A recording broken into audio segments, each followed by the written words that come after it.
All aboard.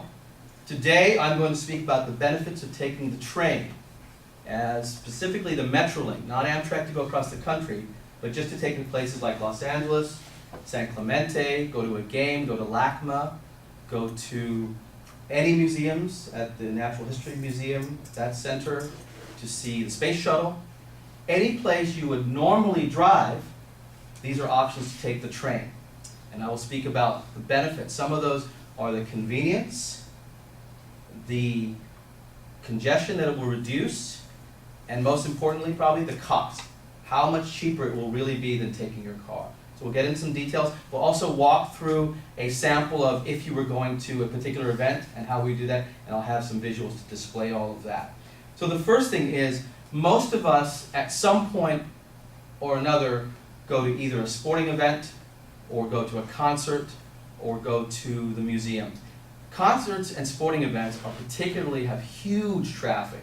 If you go to the Rose Bowl to see a particular team play football there, it's difficult to get in and out. If you see U2 there or any big concert, it's a monster to get in and out.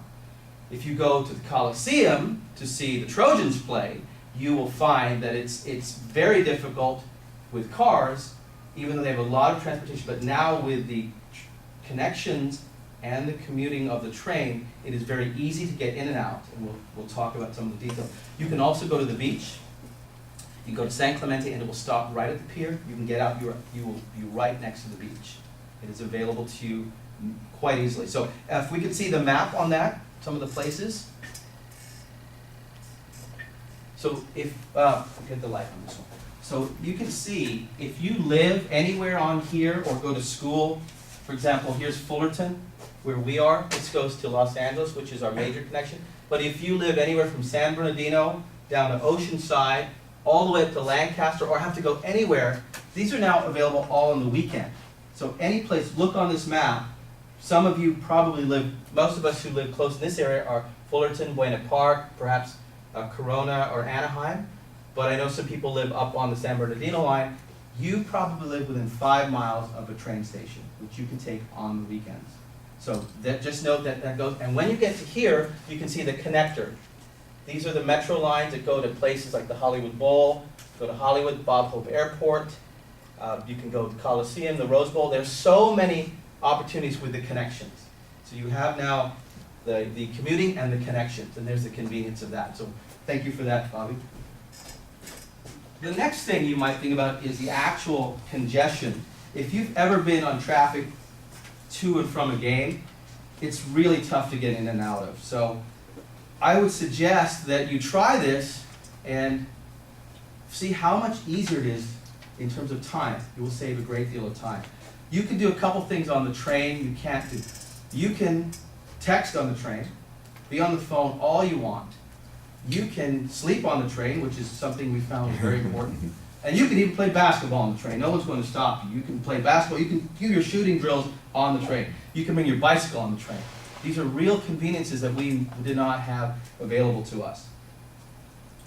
Now, one of the things is the time it takes, the congestion. If you drive on 91 from school and you drive toward LA, they'll put a billboard up. We'll tell you the next train, how much time it takes, and how much time it will take you to get there to downtown on 5.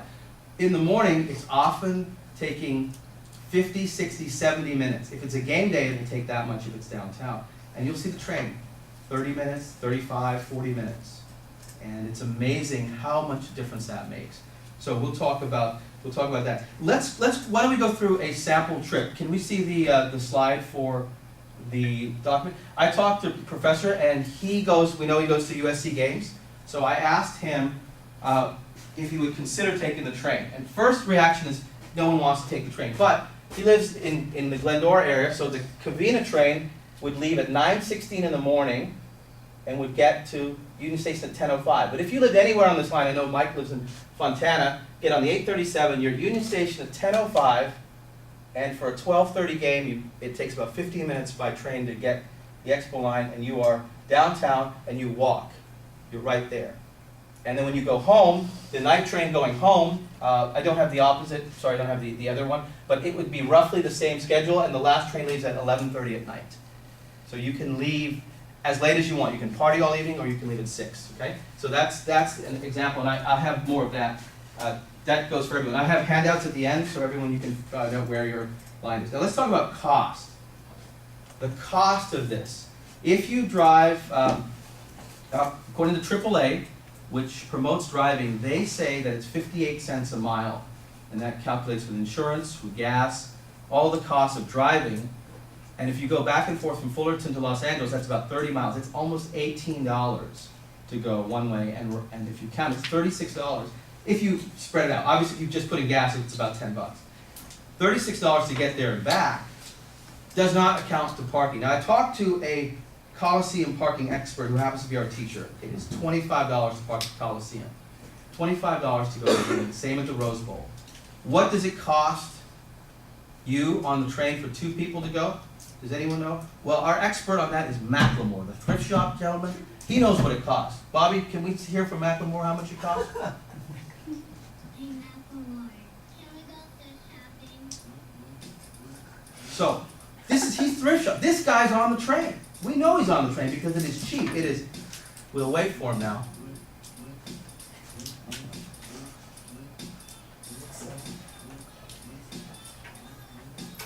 What? Everyone says, what does it cost? What does it cost? 32 times he will say what?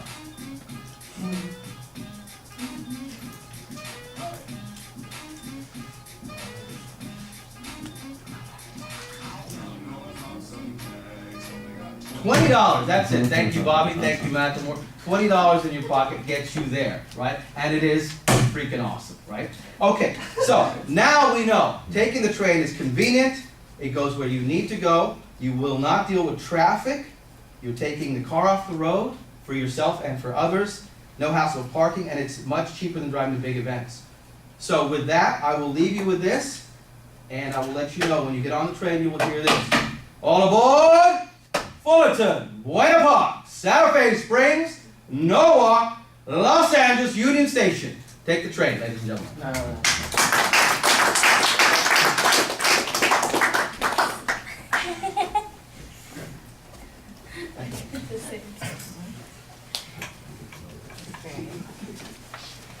$7.46. How much? $7.46. Chelsea, what did you think? I thought that his thesis statement was well said in the beginning. I thought it was an organized speech and he knew what he was talking about. The only thing I have to say to improve on was I didn't think the music aid was funny, but I didn't think it was really necessary because it was like a small point to get across. And the conclusion, I thought like he grabbed your attention at the end just to get his point across one last time. But it was interesting and I really liked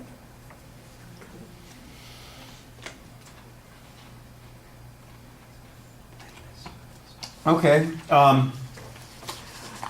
I like the sound effect as the attention device. It would be better if you were up front and not walking back and forth while that's going on. That seemed a little bit awkward because then it doesn't quite feel like it's the start of your speech. It's like you're just playing something in the background as opposed to using it to get our attention. I kind of agree about the quote of the musical interlude. It's fun, but boy, it takes a while to get set up, and it doesn't go quite as effectively as you would like it to. I know the impact that you wanted it to have, and it has a little bit of that, but it does feel a little bit awkward there. I think the thesis is very clear. You give a pretty good justification. To me, the preview just seemed like it was kind of random. There needs to be a little bit clearer reason that you're talking about these particular points, and then when you get to the points, it really was not as well structured as it sounded like it should be. A couple of times it was repetitive. We're going over the same idea again and again, and the transitions between the points need to be a little bit more noticeable.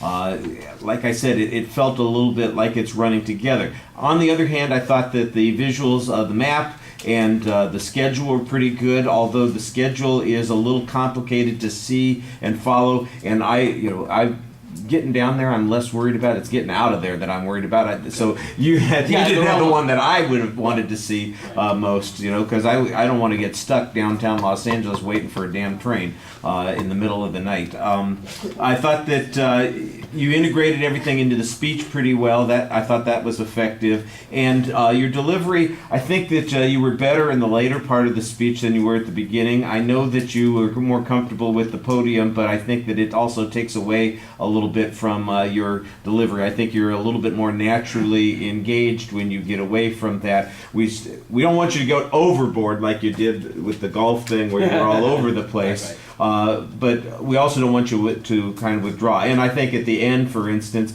you use the nice vocal inflection to get our attention and also make it clear that the speech is over. And I thought that worked pretty well.